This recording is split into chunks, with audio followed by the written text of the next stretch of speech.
영어권에서는 처음 만나는 사람한테 나이를 물어보면 되게 실례라고 합니다. 그러니까 너 몇 살이냐 물어보려면 어느 정도 친해져야 그걸 물어볼 수 있는 그 관계가 어느 정도 서로 관계가 됐을 때 물어봐야지, 그러지도 않은데 대뜸 초면에 당신 몇 살이냐, how old 그렇게 물어보면 되게 서로 기분 나쁜 거랍니다. 그 나이가 참 예민한 문제죠. 저도 그래요. 누가 저한테 목사님 나이 몇이냐고 물어보면 그렇게 기쁘지는 않을 것 같아요. 대충 이렇게 짐작할 수 있지 않냐, 그런 생각이 들어요. 나이가 의외로 예민한 문제입니다. 그래서 나이가 든다는 게 어떤 의미일까요? 어쨌거나 내가 나이 든다는 것에 대해서 우리가 조금씩 부담을 갖고 있는 것은 사실이에요. 근데 생물학적으로 우리가 나이가 하루하루 한 살 한 살 먹고 이건 어쩔 수 없지 않을까요?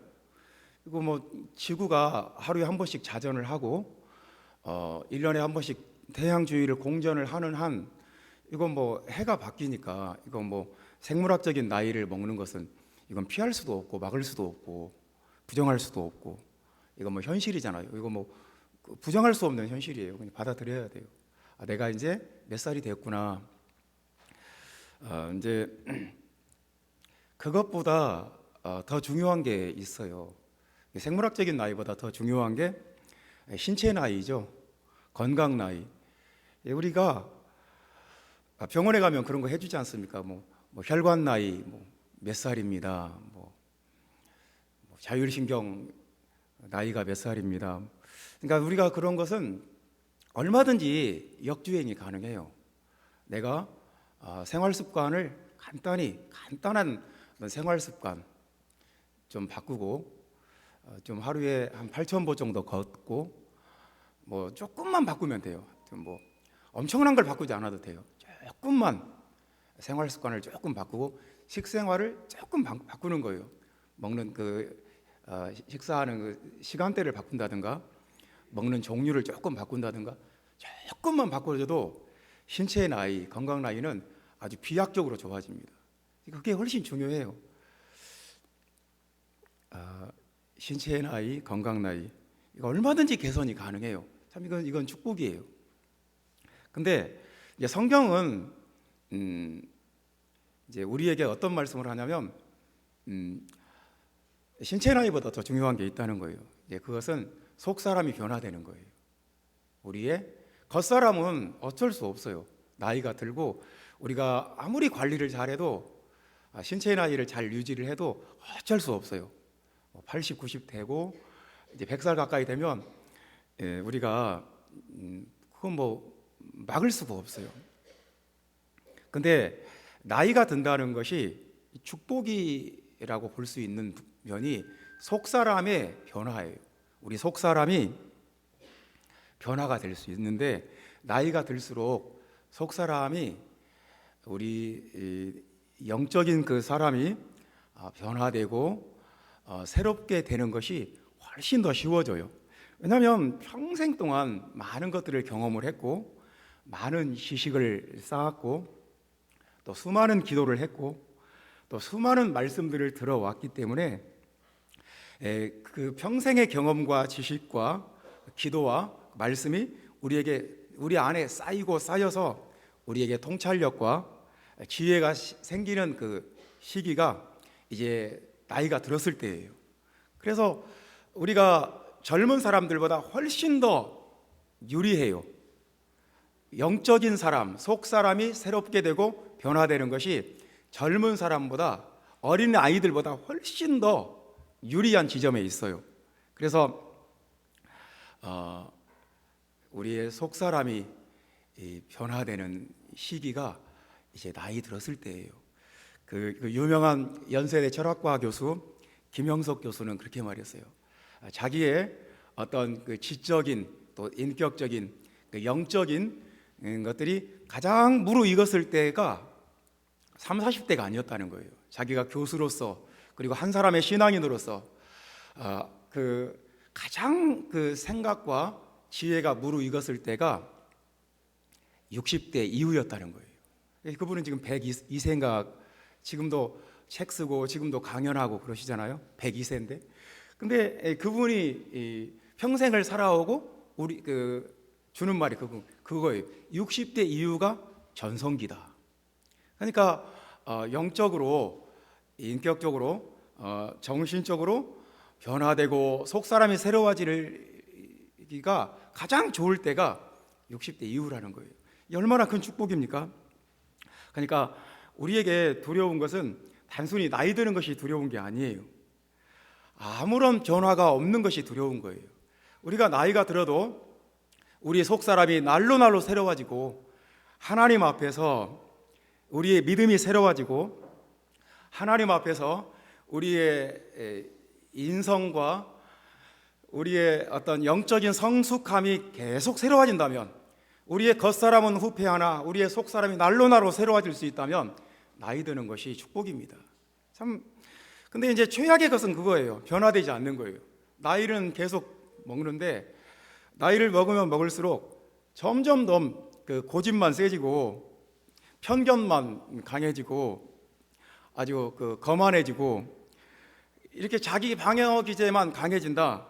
그러면 이건 최악입니다. 이건 이제 정말 나이 든다는 것은 전혀 축복이 아니에요. 재앙이에요, 재앙. 그러니까 이제 주변에서도 자기 자신도 자기가 싫고 주변에서도 환영받지 못해요. 내 자녀들도 나를 별로 좋아하지 않아요. 내가 그냥 막 쓸데없는 고집만 부리고 자꾸 분위기를 안 좋게 만들어버리고 그렇다. 그러면 내 자녀들조차도 나를 싫어하고 모두가 나를 싫어해요. 그러니까 그 세상에서 가장 무서운 것이 뭐냐면 변화되지 않는 거예요. 정체되어 있는 거예요. 어떤 상태에 아주 고집스럽게 머물러 있는 거예요. 이제 본문 1절부터 18절 말씀까지는 이제 하나님에 대해서 우리에게 말씀을 하는데, 하나님은 어떤 분이냐? 자꾸 변화를 이끌어내시는 분이라는 거예요. 인간은 어떤 상태에 자꾸 정체하려고 하고 안주하려고 하는 반면에 하나님은 자꾸 끄집어내려고 하고 어떤 상황을 돌파해 가려고 하고 어떤 길을 뚫고 나가려고 하는 그런 하나님이라는 거예요. 하나님은 웨이메이커다. 우리 그런 찬양도 전에 해본 적 있지 않습니까? 웨이메이커. 기적을 행하시고 능력을 행하시고 약속을 이루어 가시고 어두움을 물리치시고 기적을 행하시는 하나님이다.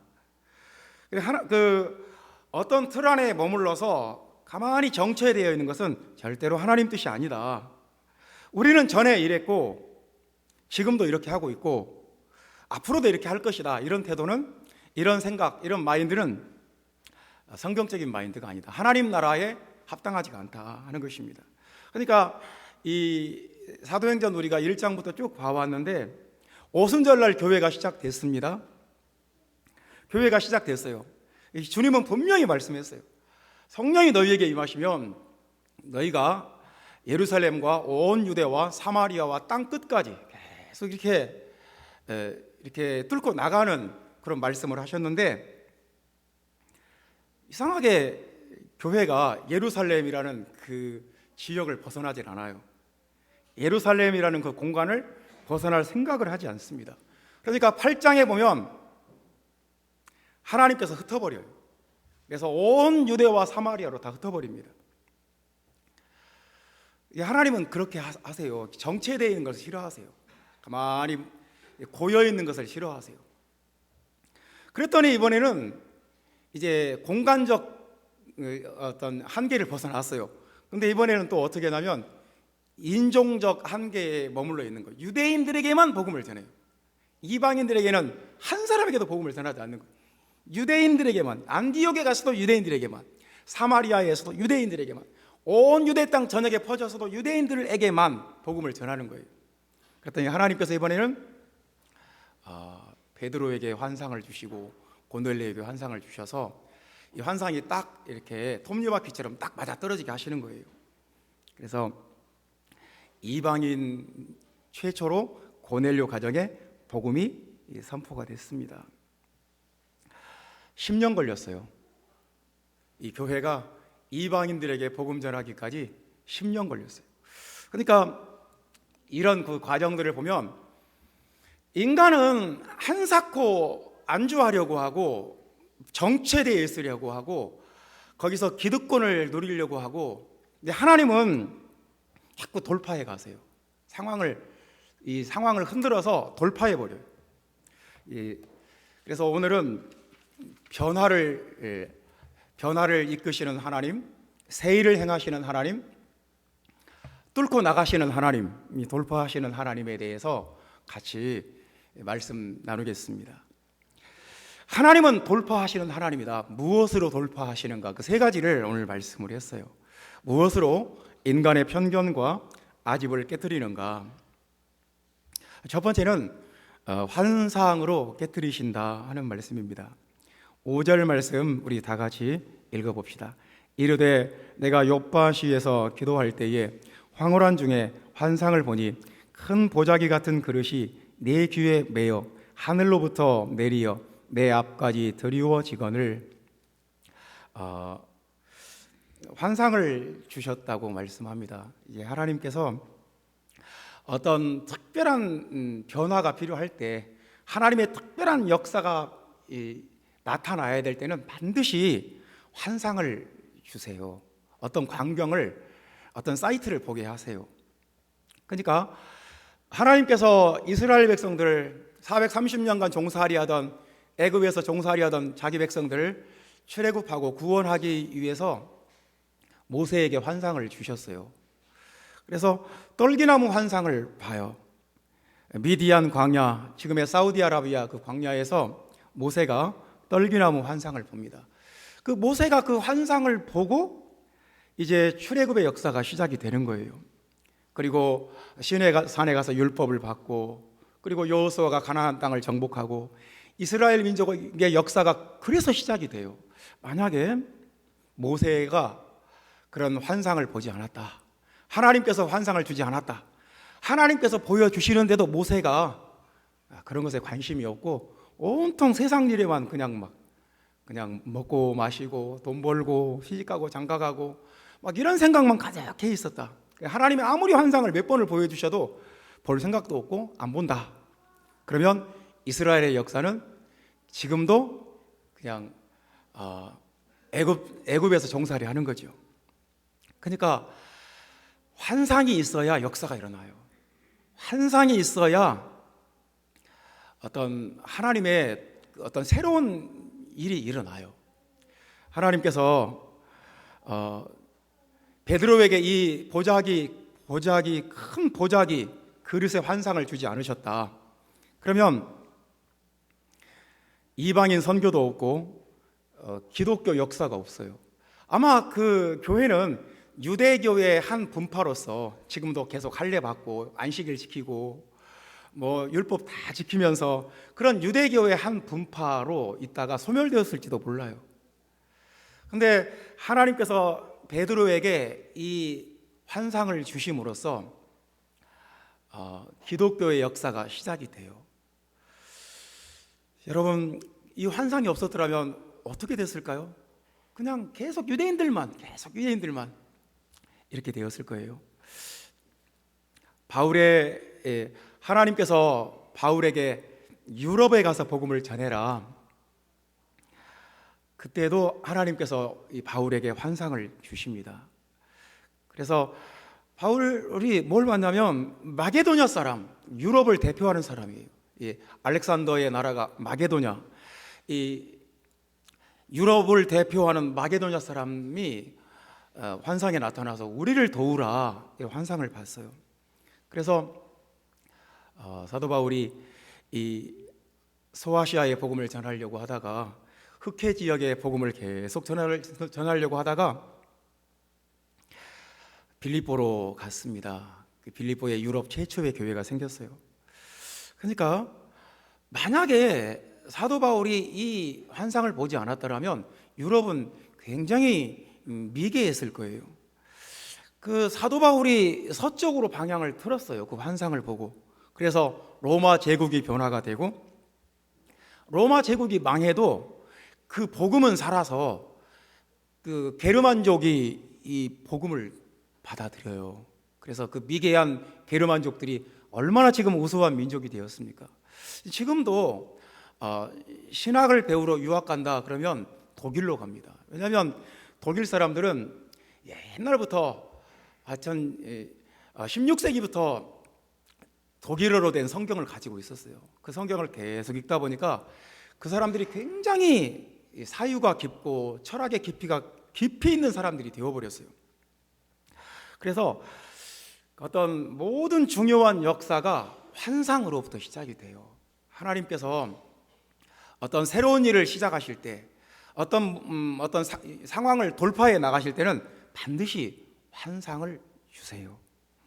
형제자매 여러분, 하나님께서 주시는 환상이 있어야 돌파가 일어납니다. 우리가 그냥 아무런 환상도 없어요. 아무런 생각도 없어요. 그냥 세상 사람하고 똑같은 생각을 갖고 있어요. 그러면 아무 일도 일어날 수가 없습니다. 우리에게 환상이 있어야 돼요. 하나님께서 보여주시는 것을 보는 눈이 있어야 됩니다. 하나님께서 보여주시는 것을 보시는 여러분 되시기 바랍니다. 그러니까 환상은 영적인 전쟁이에요. 세상도 우리에게 자꾸 세상의 환상을 심어주려고 애를 써요. 수많은 그 광고와 그 SNS와 드라마와 그 세상의 그 노래들과 그 영화들, 이 모든 것들을 통해서 우리에게 세상에 대한 환상을 심어줘요. 세상이 참 멋있고, 세상이 참 화려하고, 그 하나님 믿고 사는 것보다 세상적으로 사는 것이 훨씬 더 재밌고, 더 신나고, 더 즐겁고, 사람 사는 것 같이 살 수 있고, 그런 환상을 자꾸 심어줘요. 돈에 대한 환상, 어떤 물질 만능주의에 대한 환상, 또 어떤 이 세상의 어떤 문명에 대한 환상, 또 뭐 아이돌 가수에 대한 환상, 뭐 트로트 가수에 대한 환상, 이 모든 것들을 세상에 대해서 자꾸 환상을 갖게 만들어요. 그런데 하나님께서도 우리에게 환상을 주세요. 성령을 받으면 예언을 하고 환상을 보고 꿈을 꾼다고 그랬어요. 하나님께서 우리에게 영적인 세계를 보게 만들어요. 이게 이제 어떤 환상이 나를 지배하느냐가 중요한 거죠. 세상과 물질과 세상 어떤 그 정욕과 이런 것들에 대한 환상이 나를 지배하면 나는 세상으로 자꾸 뚫고 나가는 거고, 하나님의 환상이 내 안에 가득하면 하나님과 함께 영적인 세계로, 하나님 나라로 뚫고 나가는 거고. 그러니까 환상이 모든 것을 결정해요.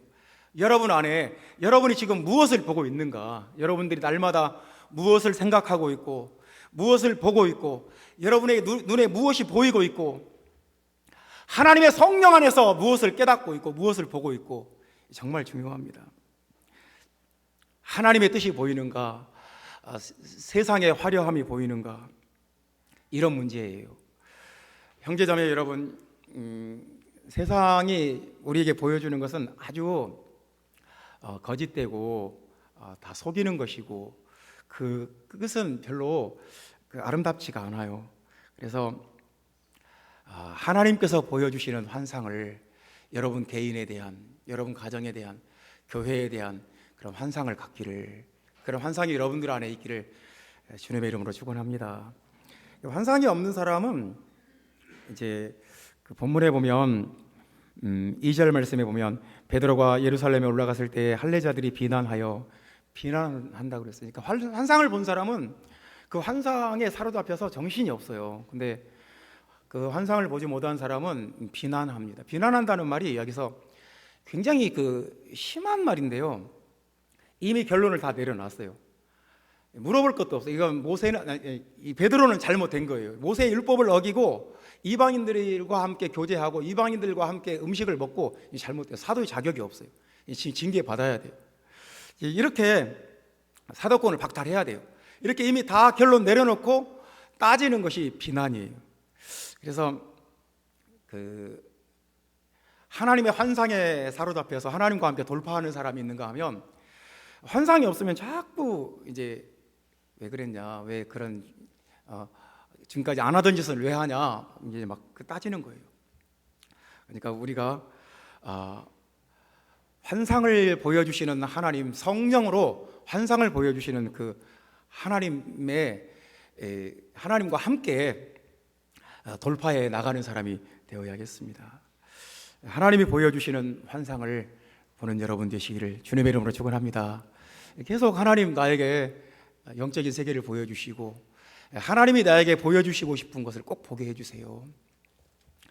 그렇게 기도하는 여러분 되시기를 주님의 이름으로 축원합니다. 하나님은 무엇으로 돌파하시는가? 14절 말씀 보겠습니다. 14절 말씀, 그가 너와 내 온 집이 구원받을 말씀을 내게 이르리라 함을 보았다 하거늘. 하나님께서 고넬료의 가정에 이제 구원받을 말씀을 전하게 했습니다. 구원받을 말씀, 사도들이 전한 복음, 예수님이 유일하신 하나님이라는 그 복음, 예수님이 주와 그리스도가 되신다는 그 복음, 예수님이 산자와 죽은 자의 재판장이 되시고 또 예수의 이름으로 죄사함 받는다는 그 복음을 전했을 때 고넬료 가정에 엄청난 도약과 돌파가 일어났어요. 그러니까 고넬료 같은 사람은 원래 로마 사람이니까 그리스 로마 신화의 그 세계관 속에서 살았어요. 그리스 로마 신화는 다신교의 세계예요. 그래서 우리가 알잖아요. 그 제우스 신, 허메 신, 비너스 신, 마카스 신, 셀 수도 없이 많은 신들이 있지 않습니까? 우리도 그리스 로마 신화를 배우죠. 왜냐하면 세계관 또 이 세상 사람들의 어떤 사고 방식들을 배우기 위해서 그리스 로마 신화를 배워요. 이 그리스 로마 신화에 나오는 그 신들은 일단 다 신들이고 인간들하고 똑같아요. 자기들끼리 원수 맺고 죽이고 공격하고 공격당하고 힘 있으면 약육강식의 어떤 그 세계예요. 그리고 자기들끼리 바람 피고 또 막 그 바람 못 피게 막 막아야 되고, 그 신들의 세계가 인간이 그 지어놓은 신화이기 때문에 인간 세계가 신들의 세계에 그대로 그 반영이 돼 있어요. 그래서 이제 그리스 로마 신화를 배우게 되면 인간들이 서로 싸우고 전쟁하고 바람피고 이렇게 사는 것이 당연한 거예요. 신들도 그렇게 사는데 그게 뭐가 문제예요? 그러니까 굉장히 수준 낮은 인간이 그 죄짓고 인간이 추악하게 사는 것을 다 합리화시켜 버려요. 신들도 그렇게 사는데 그러니까 힘 있는 사람이, 힘 있는 신이 이제 그냥 깡패가 되는 거고, 그러니까 굉장히 수준 낮은 세계를 배우게 되는 거죠. 그냥 그렇게 살아도 당연한 거예요. 어쩔 수 없는 거예요. 다 그렇게 사는 거예요. 나만 이렇게 바르게 살 필요가 하나도 없는 거예요. 그리스 로마 세계 신화의 세계가 그래요. 그런데 고넬료가 하필이면 이 유대 땅에 배치를 받았어요. 로마 장교로서 유대 땅에 배치를 받았는데 가서 유대인들이 믿는 하나님을 본 거예요. 유대인들이 하나님 한 분밖에 없대요. 그 그리스 로마 신화에는 수도 없이 많은 신들이 있는데 유대인들은 하나님 한 분밖에 없대요. 이 유일하신 하나님에 대해서 배웠어요. 호기심이 생겨서 배우다 보니까 거기에 푹 빠졌어요. 그래서 하나님은 한 분밖에 없구나. 하나님은 굉장히 경외해야 될 하나님이구나. 굉장히 두렵고 굉장히 내가, 하나님은 모든 것을 알고 계시고 생사화복을 주관하시고 죽이기도 하고 살리기도 하고 높이기도 하고 낮추기도 하고 부하게도 하고 가난하게도 하고 이 모든 것이 하나님의 주권 안에 달려있구나. 하나님 경외하는 것을 배웠어요. 그래서 하나님께 기도하고 하나님 앞에 경건하고 구제하고 하나님을 경외하는 라이프 스타일을 배웠어요. 이 삶의 차원이 확 바뀐 거예요. 그런데 이제는 베드로가 와서 구원 얻을 말씀을 또 전해버렸어요. 사도들이 가르치는 복음을 딱 전했어요. 그랬더니 이 고넬료 가정에 구원이 임했어요. 그냥 이제는 뭐 라이프 스타일이 바뀌고 좀 경건한 사람이 되고 좀 기도하는 사람이 되고 이 정도가 아니에요. 이제는 완전히 구원받은 사람이 됐어요. 그래서 사탄의 권세를 대적할 수 있고 죄와 사망의 권세를 이길 수 있고, 우리가 그렇잖아요. 우리가 어떻게 죄 안 짓고 살아요? 우리가 어떻게 눈에 보이지도 않는 마귀를 이길 수가 있어요? 그런데 구원받으면 사망 권세 이기신 부활하신 예수의 영이 내 안에 거하시면 마귀를 이기는 것 식은죽 먹기예요. 마귀를 이기는 것 정말 땅 짚고 헤엄치기예요. 하나님의 자녀가 되는 권세를 받았어요. 그래서 이 세상에서 어떤 악한 권세도 어떤 더러운 권세도 두렵지 않아요. 참 구원을 받고 하나님의 족보에 내가 들어갔어요. 유업을 이을 자가 됐어요. 하나님의 생명책에 내가 기록이 되었어요. 이 구원은 차원이 다른 거예요. 너와 내 온 집이 구원받을 말씀이다.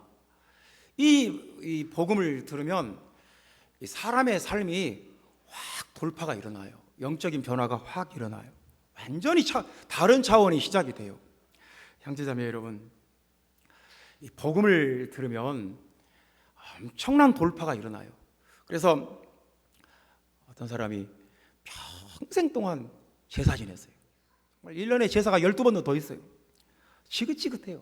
제사를 지내도 복 받는 것도 아니고 뭐 정말 이건 뭐 정말 평생에 이건 뭐 그냥 업보예요. 그냥 힘들어도 어쩔 수 없이 전통으로 딱 묶어 놓으니까 이걸 안 하면 뭐 조상에 대한 이해가 아니라니까 이건 뭐 죽기 살기로 하는 거예요. 근데 그 가정에 복음이 딱 들어가면 그 몇백 년 동안 하던 그 제사를 걷어치워 버려요. 그 우상에게 묶여 있던 그 모든 것들을 다 내려놓고요, 다 불살라 버리고. 그런 일이 쉬운 일이 아닙니다. 어떻게 그게 가능하겠어요? 무서워서 못해요. 무서워서 제사를 없애버릴 수가 없어요. 무서워서 우상숭배를 끊을 수가 없어요. 근데 복음을 들으면 그게 가능해요. 왜냐하면 복음은 뚫고 들어가 버려요. 복음은 사람의 생각과 그 감정과 그 전통과 복음은 그 묶인 것들과 그 얽매인 것들과 종살이하는 것들을 다 끊어버리고 돌파해버리고 새롭게 만들어버려요. 그래서 복음처럼 능력 있는 것이 없어요. 복음은 우리를 구원하는 하나님의 능력이에요. 그래서 우리가 복음을 믿는다면 우리 안에 계속해서 영적인 변화와 돌파가 일어나요. 정말로 우리가 예수님의 복음을 정말로 믿는다면, 내가 마음으로, 내 생각으로, 내 삶 전체로 받아들인다면 내 마음속에 인격의 변화가 일어나고 세계관의 변화가 일어나고 모든 것의 변화가 일어나요. 형제자매 여러분, 복음을 선포하고 복음을 듣는 것이 축복이고, 하나님께서 베드로에게 일어나 잡아먹으라 그런 말씀하시잖아요. 이게 왜 잡아먹으라고 할까? 너무 엽기적인 말씀 아닌가? 근데 성경적 맥락에서는 이게 복음 전하라는 말씀이에요. 그러니까 주님이 사람 낚는 어부가 되라, 물고기를 잡아서 먹어라. 너는 사람 낚는 어부다. 그러니까 선교에 대해서 말씀할 때 꼭 그 먹는 것과 연관이 돼요. 내 양을 쳐라. 양을 치고 양의 우유와 양의 치즈와 양의 고기를 먹고 살아라. 내 양을 쳐라. 추수할 것이 많다. 추수를 해야 되겠다. 추수해서 그 곡식을 먹어라. 여호수아도 그렇게 말했어요. 저들은 우리의 밥이다. 가서 우리가 먹자.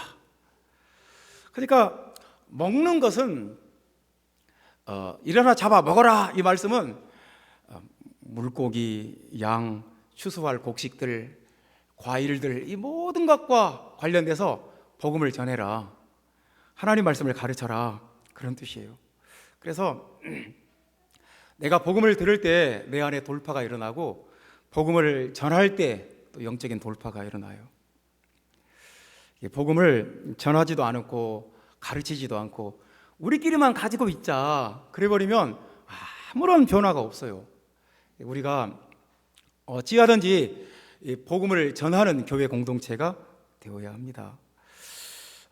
일어나 잡아먹으라 그렇게 주님이 말씀하는데 베드로는 그러잖아요. 주님, 그럴 수 없나이다. 좀 여러분 대단하지 않아요? 한마디로 거절해 버려요.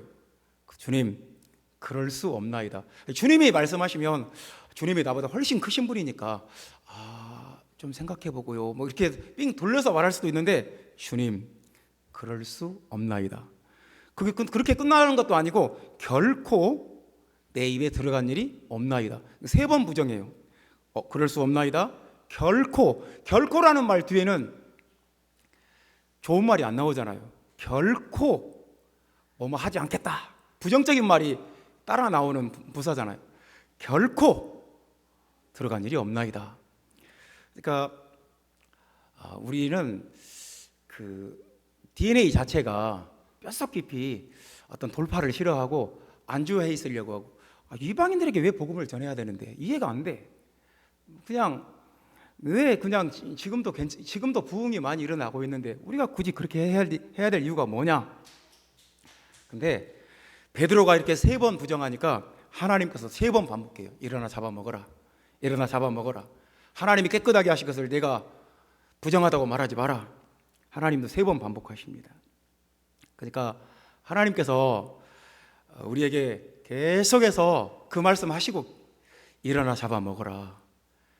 복음을 전하고 선교를 하고 영혼 구원에 힘쓰고 우리에게 그 돌파의 말씀을 하고 계시는 거예요. 우리가 복음을 전하지 않으면 요나가 그랬죠.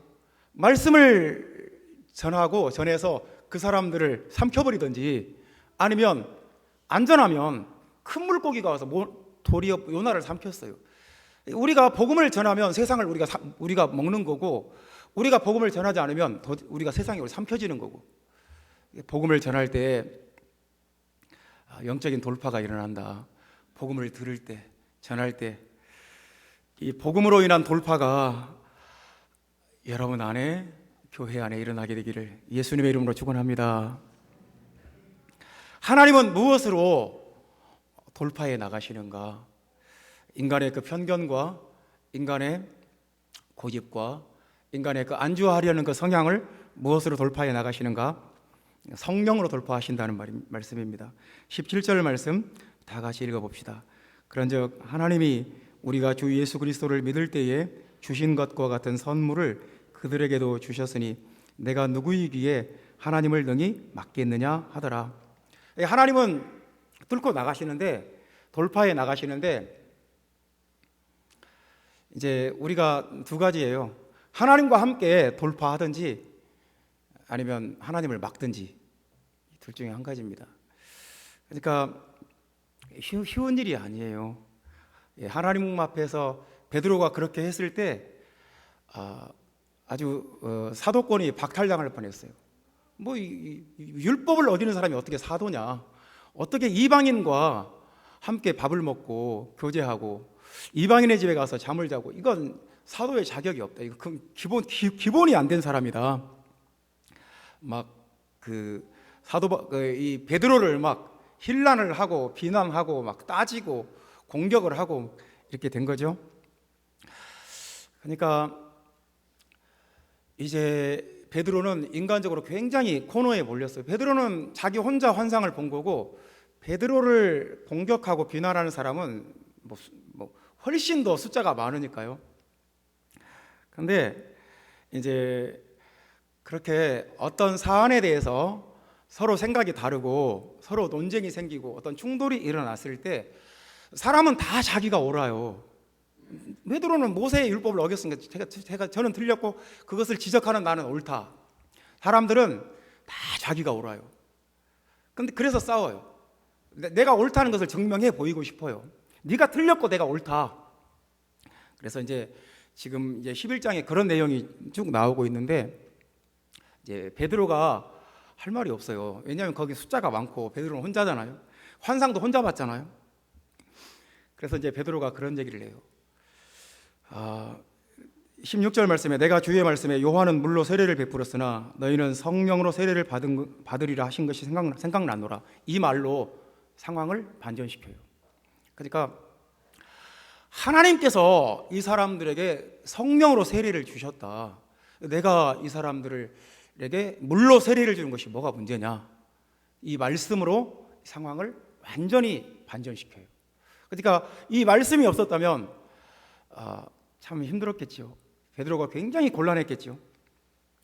그래서 성령은 서로 어떤 충돌이 일어났을 때, 논쟁이 있을 때, 서로 정반대편에서 서로 싸울 때 성령이 판단을 해요. 성령이 이 사람들에게 임했다는 것은 하나님께서 이 사람들에게 세례를 주신 것이고, 하나님께서 이 사람들을 하나님의 백성으로 받아주신 거고, 하나님이 하셨는데 내가 심리를 준 것이 뭐가 문제냐? 그래서 그 성령은 하나님의 인증이에요. 하나님이 그 사람들을 받아주신 것이다. 이방인들을 받아주신 것이다. 자기 백성으로 인증해 주신 것이다. 형제자매 여러분, 우리가 이제 만약에 여기서 베드로가 정죄를 당하고 사도권이 박탈돼 버리고 쫓겨나고 그랬으면 어떻게 이방인들에게 복음이 또 전해질까? 하나님의 그 역사가 다 여기서 막혀버리는 거죠. 인간은 그럴 수 있어요. 근데 하나님께서 성령의 세례로서 이 상황을 돌파해 버려요. 이 그냥 막 유대인들, 이 할례당 얼마나 말이 세고 강한 사람들, 그 사람들을 이 성령의 세례로 뚫고 나가버려요. 그래서 계속 이방인들에게 복음이 전파될 수 있도록 하나님의 성령으로 돌파해 나가요. 형제자매 여러분, 성령은 돌파하는 능력이에요. 성령은 모든 것을 뚫고 나가요. 구름기둥과 불기둥처럼 우리와 함께하면서 우리의 신앙과 우리의 마음과 우리의 환경을 완전히 돌파해 나가요. 성령은 본문 우리가 금방 읽은 말씀처럼 선물이에요. 17절에 보면 성령의 선물, 우리에게 주신 것과 똑같은 선물. 그러니까 선물은 참 그러니까 성경에 있는 이 단어를 한글로 번역하기 참 애매해요. 그래서 어쩔 수 없이 선물이라는 단어를 썼어요. 근데 어쩔 때는 예물이라는 뜻도 되고 재물이라는 뜻도 되고 은사가 되기도 하고. 그러니까 유대인들이 하나님 앞에 성전에 양이나 소를 제물로 바친다. 그럴 때 제일 좋은 거 가지 않겠어요? 그게 선물이에요. 예물이에요. 재물이고. 근데 하나님께서 성령의 선물을 우리에게 주셨다. 하나님께서 우리에게 주실 수 있는 것 중에 최고의 선물이 성령이에요. 최고의 선물이 성령 받는 거예요. 그래서 성령을 받는 것은 하나님께 선물을 받는 건데 최고의 선물이에요. 우리가 성령을 선물로 받는다는 것은 뭐냐면 어떤 그 은사를 받는 거예요. 그러니까 예를 들어 봅시다. 우리 젊은 아이들이 막 재밌게 게임을 해요. 그 게임을 할 때 아이템이 있대요. 근데 그 아이템을 가지면 훨씬 더 강력하게 싸울 수가 있는 거예요. 막 무기들이 막 방패도 있고 막 칼도 있고 총도 있고 그런 것들이 있으면 훨씬 더 게임을 잘할 수 있고 막 강력하게 할 수 있는 거예요. 성령의 선물이라는 것은 우리에게 은사예요. 그래서 우리가 그걸 받으면 세상을 훨씬 쉽게 살아요. 성령의 은사가 있으면 훨씬 더 재밌고요, 웃을 수 있고 마음이 평안하고 몸도 건강하고. 성령이 없이 산다, 겨우겨우 살아남는 거죠. 그냥 막 죽기 살기로 막 목말라 죽겠고 막 배고파 죽겠고 막 그냥 막 허덕이면서 사는 거죠. 근데 성령의 은사가 내가 계속 성령의 기름 부음 안에 있고 성령의 충만함 가운데 있으면 아주 쉽게 살아요. 왜냐하면 그 아이템들이, 성령은 우리에게 아이템이에요. 능력이에요. 은사예요. 사단의 권세를 이기는 능력이에요. 그래서 이상하게 마음이 기쁘고 고민도 안 되고 그냥 스트레스 받을 거 하나도 없어요. 성령의 은사가 나에게 있는. 그러니까 여러분, 둘 중에 한 가지예요. 스트레스 받고 막 죽느냐 사느냐 막 인생 좀 비관적이고 염세주의적으로 세상을 살 수도 있고, 아주 쉽고 능력 있게 편안하게 좀 재밌게 세상을 살 수도 있고. 그 차이예요. 성령은 은사예요. 그래서 돌파예요. 사단의 권세를 돌파하고 흑암의 세력을 얼마든지 돌파할 수 있어요. 여러분들에게 절망감을 주고 여러분을 우울하게 만들고 여러분 괴롭게 만드는 그 모든 것들을 성령의 은사가 있으면 아주 쉬워요.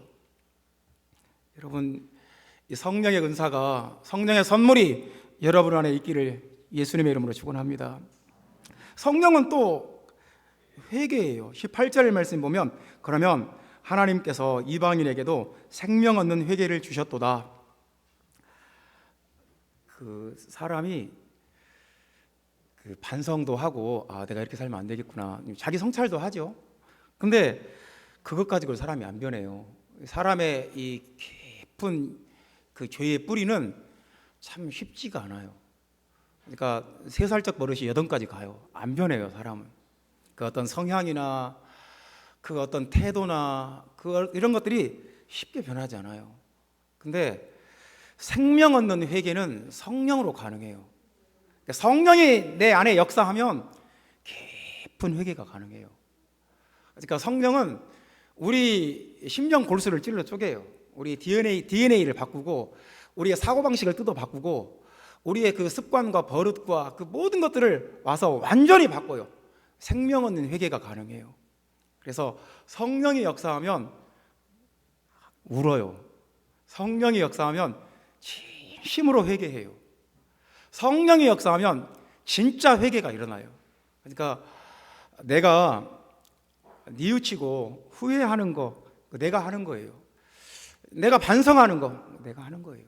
근데 진짜 변화는 성령으로 하는 회개예요. 성령이 회개하게 하실 때 우리가 확 변해요. 성령이 우리의 심령 골수까지 돌파에 들어와요. 그래서 성령은 모든 것을 변화시키고 돌파하는 능력이에요. 형제자매 여러분, 이 성령이 여러분들 안에 있기를 주님의 이름으로 축원합니다. 하나님은 돌파하시는 하나님이에요. 뚫고 나가시는 하나님.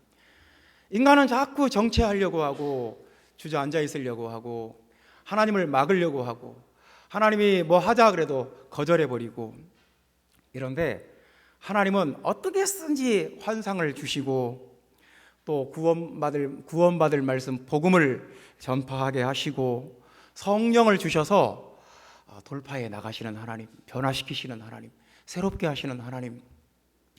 이 돌파의 능력이 저와 여러분의 삶 가운데 나타나게 되기를 예수님의 이름으로 축원합니다.